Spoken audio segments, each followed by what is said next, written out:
বিশালগড় দ্বাদশ শ্রেণী বিদ্যালয় থেকে নিখোঁজ অষ্টম শ্রেণীতে পড়ুয়া নাবালিকা ছাত্রী রবিবার দুপুরে বিশালগড় মহিলা থানায় অভিযোগ দায়ের করে পরিবারের সদস্যরা। জানা যায়, মধ্য ব্রজপুর এলাকায় ফণীভূষণ গোস্বামীর নাবালিকা বিশালগড় দ্বাদশ শ্রেণী বিদ্যালয়ে অষ্টম শ্রেণীতে পাঠরত। শনিবার সকালে বাড়ি থেকে বিশালগড় দ্বাদশ শ্রেণী বিদ্যালয়ে আসার পর সে আর বাড়ি ফিরে আসেনি। ক্লাসরুমের বেঞ্চের মধ্যে রয়েছেন সমস্ত বই খাতা। পরিবারের সদস্যরা নাবালিকা ছাত্রীকে না পেয়ে অবশেষে বিশালগড় থানায় একটি নিখোঁজ মামলা দায়ের করে। বিশালগড় মহিলা থানার পুলিশ উক্ত ঘটনা তদন্তে নেমে এলাকার সাগর ভৌমিক নামে এক যুবকের নাম উঠে আসে পুলিশের কাছে। নাবালিকা নিখোঁজ হয়ে যাওয়ার বিষয়ে সাগর ভৌমিক জড়িত রয়েছে বলে জানা যায়। আমার মেয়ে নাই, স্কুলের ভিতরে ব্যাগ আছে, মেয়ে নাই।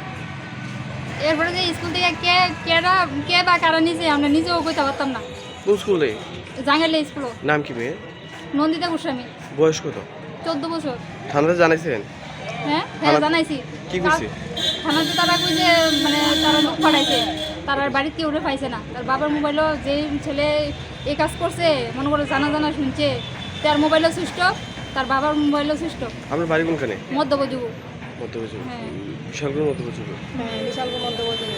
পুলিশ গেছে, পুলিশ একবার দুইবার গেছে, গিয়ে সেরা হেরার বাড়ি ঘরে কারোর পাইছে না। নাম কি? ছেলের নাম কি? এমনিতে ছেলের নাম সাগর ভৌমিক। কোনখানে বাড়ি? মধ্যবজুবু। আমাদের বাড়ির দূরেই বাড়ি।